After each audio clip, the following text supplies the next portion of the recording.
Soy Gustavo Grobo Copatel, soy fundador del grupo Los Grobo, una empresa vinculada con el tema del agro y los agronegocios.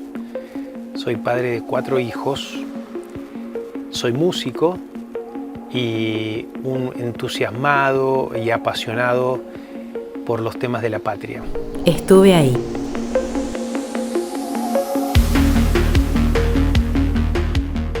Quería empezar un poquito preguntándote por ese lado, por ese costado de ingeniero agrónomo y fundador de Los Grobo, que entiendo se da, vos me corregirás, casi a la vez, en el 84. Claro. Y bueno, ya que estamos en un marco de recordarlos y celebrar 40 años de democracia, pensar si hay algún tipo de vínculo entre esa recuperación democrática tan reciente, 83-84, y el título de ingeniero agrónomo, la fundación de Los Grobo. Sí, la verdad que sí, es una casualidad. Es una casualidad. Es una casualidad, pero yo me recibí de ingeniero agrónomo, se fundó la empresa mía justo el año que volvimos a tener democracia. Así que es una feliz coincidencia. Me imagino. Y bueno, preguntarte también un poco en ese sentido, cómo fue más desde el lado universitario, ¿no? Transitar esos años en la universidad, entiendo que también en esta universidad, en la Universidad de Buenos Aires, ¿cómo fue ese tránsito y cómo fue salir de esa etapa en tu carrera universitaria? Bueno, yo durante la época del proceso estuve en la escuela secundaria, al final de la escuela secundaria, y prácticamente toda la carrera universitaria. Recién el último año era un año donde ya se vislumbraba que recuperaríamos la democracia y entonces empezó más la actividad política, que básicamente yo participé también activamente en la reorganización del centro de estudiantes, que estaba prácticamente, digamos, estaba muerto, pero los últimos 2 años del proceso se empezaron a restablecer y empezó una especie de efervescencia política que no habíamos tenido durante el resto de la carrera. Así que yo viví eso personalmente con un cierto entusiasmo por la política, por la recuperación de la política, de la palabra, del discurso. Por supuesto no estábamos acostumbrados a discutir y todo se veía como mucho más dramático. Elecciones, asambleas, no teníamos entrenamiento en el tema de asambleas, pero bueno, se fue recuperando y en el año, digamos, que yo terminé la facultad ya estaba activo, digamos, el funcionamiento y la política universitaria. ¿Y vos militabas activamente en alguna agrupación ahí en ese caso? Yo fui fundador de una organización que se llamaba Línea Agronomía Independiente, que, digamos, de alguna manera recolectaba mucha gente de los sectores por ahí, si vos querés, más conservadores o más de derecha. Yo tenía otra visión sobre eso, digamos, a mí me interesaba la política universitaria de alguna manera desacoplada de la política general y por eso fundé esa organización junto con otras personas, pero en muy poco tiempo decidí renunciar, o sea, no me atraían, te diría yo, casi ninguna de las líneas que había en ese momento. Todo estaba en construcción. Inclusive lo que teníamos en nuestro cerebro estaba en construcción, ¿no? Porque no entendíamos muy bien de qué servía la militancia o para qué servía, si era un fin en sí mismo o era para transformar algo, y qué era ese algo que había que transformar. Bueno, estaba claro que el objetivo de todos era recuperar la vida democrática, ¿no? Pero después, como segundo paso, qué queríamos hacer con la democracia todavía estaba en discusión. Seguro. Y hablando de esto, de la recuperación de la democracia, y volviendo un poquito a lo de la fundación de Los Grobo, ¿eso habilitó de alguna forma a poder pensar en un proyecto empresarial? ¿O era algo, digamos, la recuperación de la democracia en sí, tenía algún respaldo ahí para pensar, bueno, podemos ir hacia adelante con esto? Yo no sé si lo vincularía tanto con eso, porque los primeros años de la democracia, el gobierno de Alfonsín, y también los primeros años de Menem fueron muy duros para el campo y en general para la vida económica. La década del 80 se la llama en economía la década perdida, porque en ese momento teníamos alta inflación, alto endeudamiento externo, o sea, problemas parecidos a los que tenemos hoy, pero además no había futuro en la agricultura, se dudaba mucho del futuro de la agricultura, porque no había demanda de alimentos, todavía China no había empezado a demandar, Asia Pacífico menos, entonces no sabíamos muy bien si la agricultura tenía futuro. Entonces fue una década muy compleja para la empresa. Nosotros en ese momento éramos una empresa familiar, muy vinculada con la vida en el campo, las tradiciones del campo, la agricultura, la ganadería. Yo, un profesional nuevo, había muy pocos ingenieros agrónomos en esa época. En mi pueblo éramos 3 o 4, entonces había famosos chistes que decían, productores viejos decían que los ingenieros agrónomos te fundían, entonces que más vale tenerlo lejos. Entonces esos años fueron duros en ese sentido, muy buenos en el sentido de que yo aprendí de campo, aprendí a sembrar, aprendí a las maquinarias, digamos, a cómo manejar el negocio del campo. En eso sí fue muy positivo. Desde el punto de vista empresarial fue una época donde la empresa se mantuvo como una empresa familiar, diría yo, pequeña. Okay. Y bueno, ya que entramos un poquito en esta cuestión de cómo fue la actividad en la década de los 80 y demás, entiendo que si avanzamos en el tiempo más hacia adelante, sea un proceso más de profesionalización, si se quiere, de la empresa, y me interesaba preguntarte por eso y cómo, si eso se vincula o no con medidas económicas o con el modelo económico del país, o es más, va por otro lado. Todo tiene que ver con todo, digamos. Claro, el modelo económico de la convertibilidad de alguna manera puso un gran desafío que era crecer en escala, porque los costos fijos quedaron muy altos, los costos de vivir eran muy altos, entonces teníamos que crecer en escala para diluir esos costos fijos. Crecer en escala impactaba porque había que tener más gente, había que ser más profesionales, había que... Bueno, entonces ahí la década del 90 fue un periodo muy intenso en la compañía, con la incorporación de gente nueva, profesionales, una nueva estrategia, un nuevo modelo de negocios. Efectivamente, es como que el hecho de haberte acogotado, digamos, nos impulsó a crear algo nuevo que fue la base de lo que logró hoy también. Más tareas de gestión, si se quiere. Más gestión, más el tema de gente, más escala, más procesos, más tecnología de información. En la década del 90 se incorporó Internet, hacia fines, la telefonía celular. Cuando yo empecé con la agricultura no había teléfonos celulares y la telefonía normal era muy rara, no funcionaba. O sea, yo iba por el campo, tenía que parar en alguna casilla de teléfonos en un boliche de pueblo y capaz que tardaban 2 o 3 horas para darme la comunicación. Bueno, y en función de, digamos, de esto también, digo, noto, obviamente, que sea en general en las empresas, esta cuestión de pensar a la política más en términos más generales, ¿no? Y pensar al empresariado dentro de esos términos generales, ¿no? Porque uno a veces disocia un poco esta idea de, bueno, gobierno, empresas, a veces es más discursivo, a veces mediático, pero digo, en esta asociación pensaba, quizás es muy grande la pregunta, pero ¿de qué forma fue cambiando ese vínculo en esos años? Ese vínculo entre la empresa y la política. Entre la empresa y la política, si le queremos poner dos conceptos así grandes. Lo que pasa es que hay como distintas empresas y distintos negocios dentro de las empresas, ¿no? Hay empresas muy vinculadas con el Estado. Claro. O sea, el Estado es su cliente, digamos. Entonces ahí hay un vínculo. Hay empresas que son reguladas por el Estado. En el caso nuestro es una empresa que compite en el mercado, o sea, no tiene ningún tipo de regulación y los vínculos con el Estado tienen que ver básicamente porque el Estado pone las reglas de juego, las condiciones, pero no porque el Estado intervenga, con lo cual en una empresa como la mía el vínculo con el Estado es muy poco.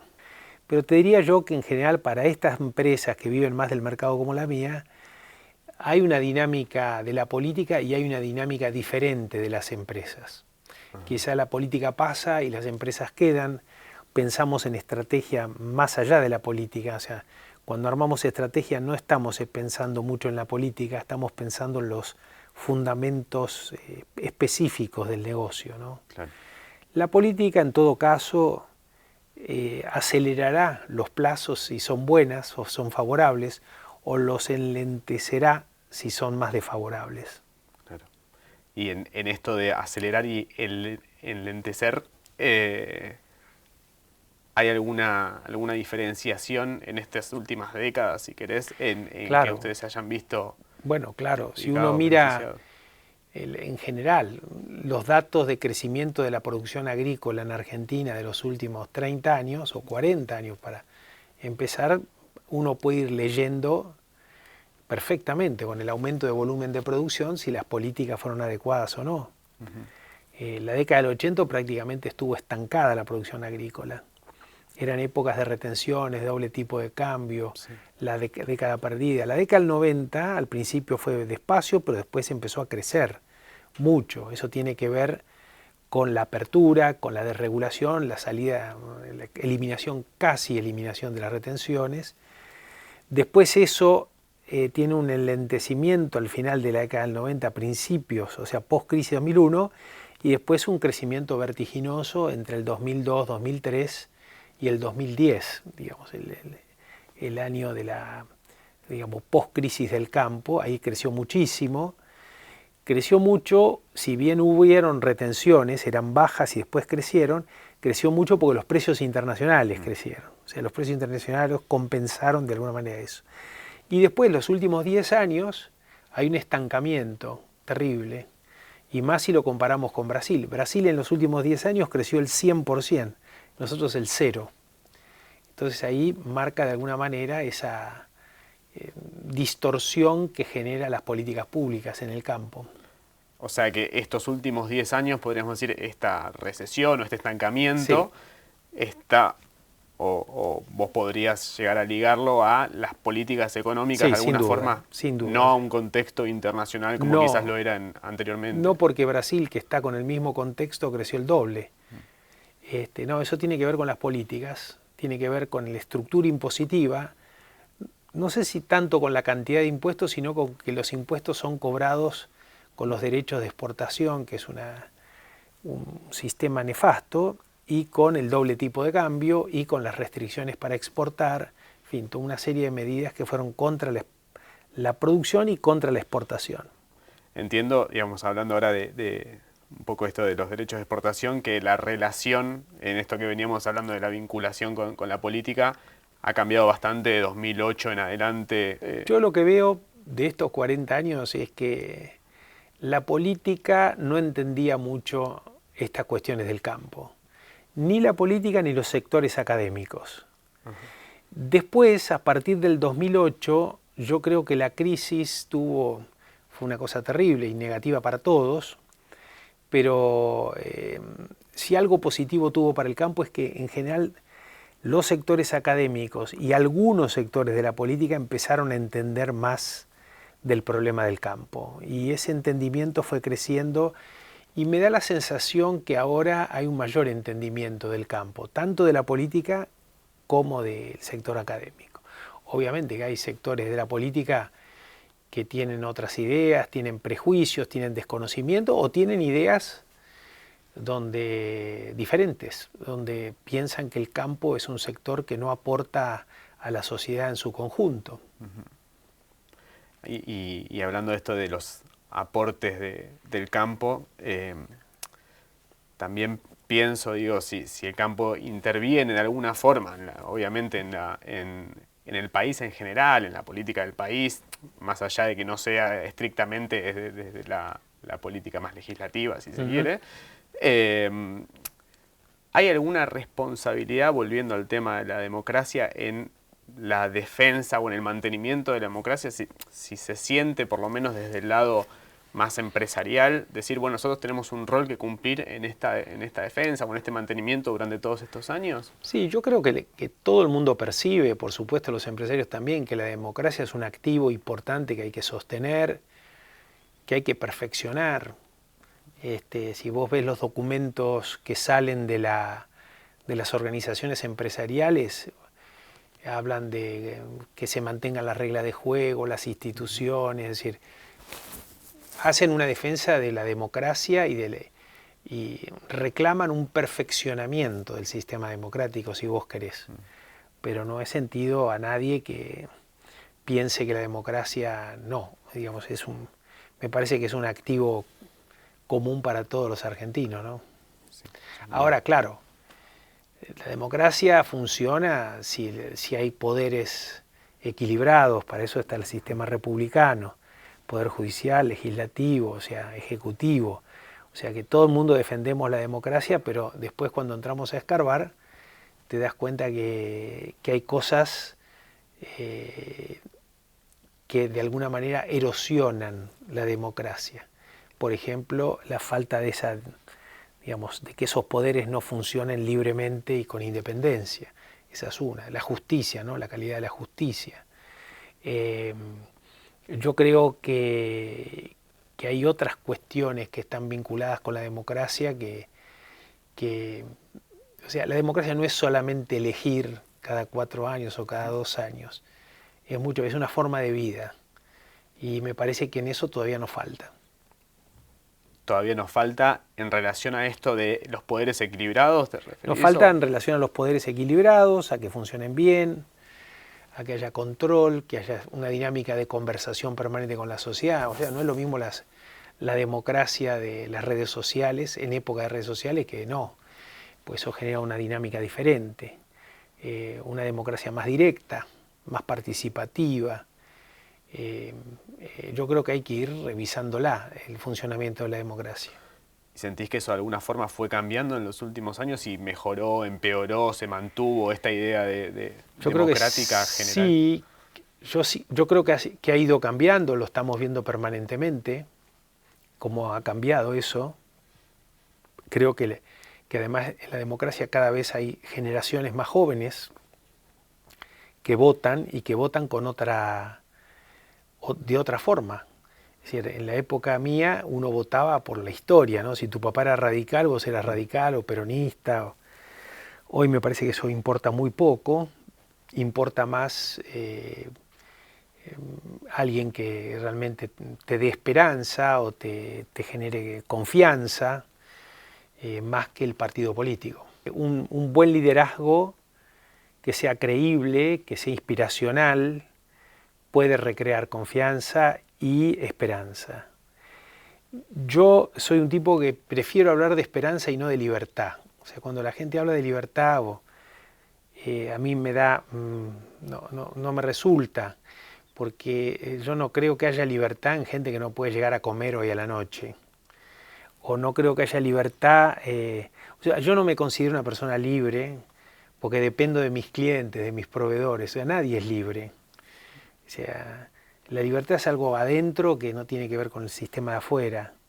Pero sí esperanza. Yo creo que una sociedad de la esperanza, un partido de la esperanza, un movimiento de la esperanza, me parece que puede servir.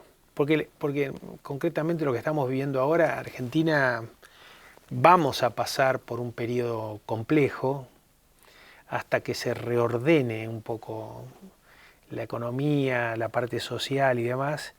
Y si no pasamos este camino, que esperemos que sea lo más corto posible, turbulento, con esperanza, es muy difícil sobrevivir o subsistir desde el punto de vista económico y desde el punto de vista psíquico también, ¿no? Entonces, la esperanza es algo muy importante, es fuerte, pero es muy importante.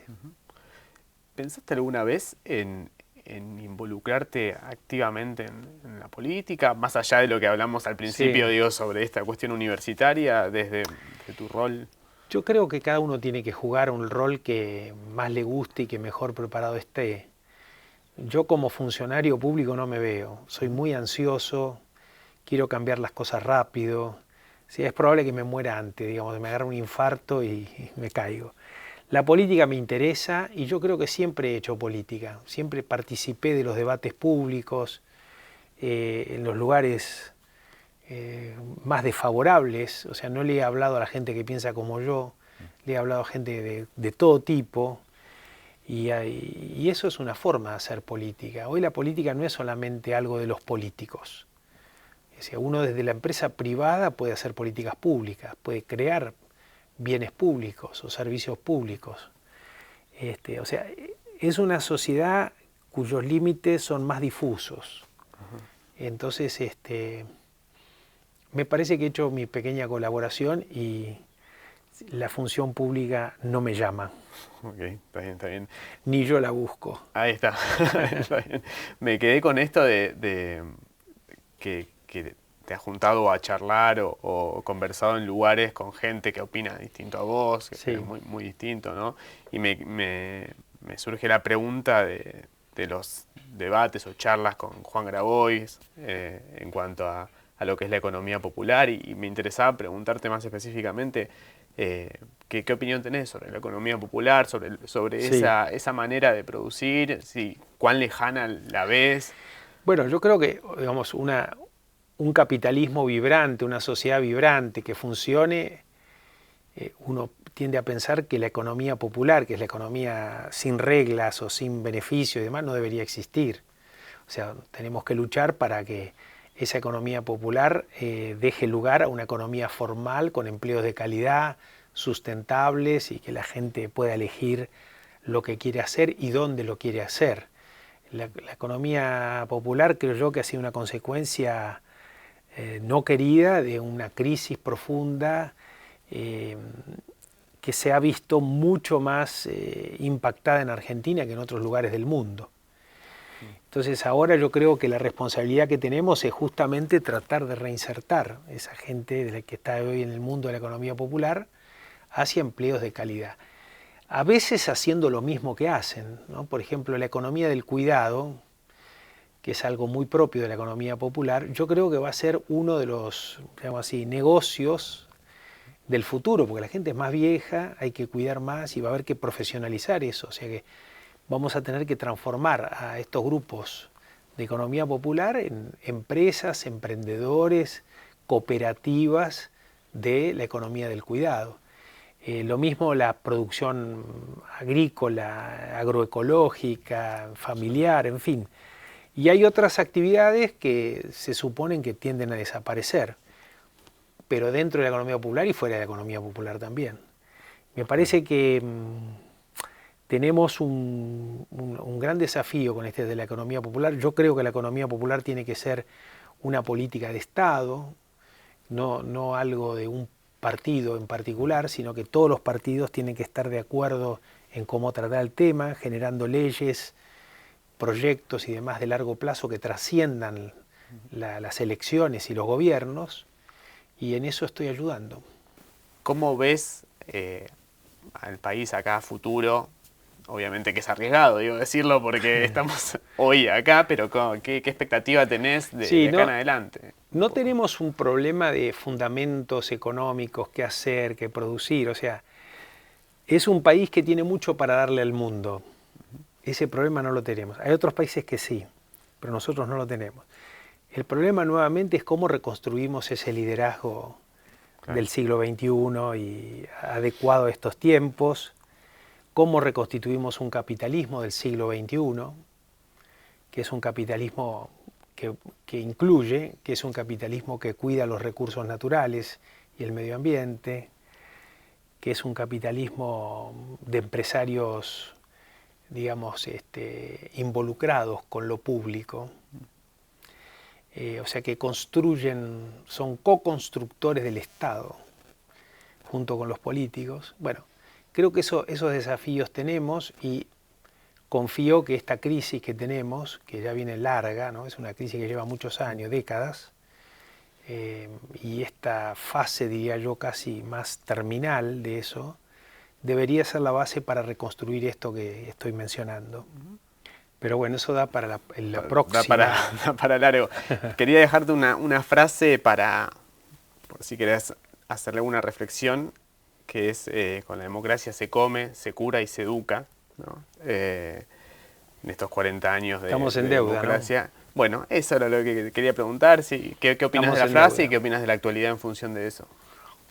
Que estamos en deuda y en eso es la responsabilidad de todos, pero evidentemente no es suficiente con la democracia. Hay que hacer las cosas bien, hay que esforzarse, hay que ser inteligente, hay que insertarse al mundo, hay que innovar, hay que ser creativo, en fin. No es suficiente. Bueno, hay muchas formas de democracia, ¿no? También. O sea, si uno va a China, los chinos te dicen que son democráticos a la China, o el capitalismo a la China. Bueno, bueno, pues son también historias, culturas, creencias diferentes.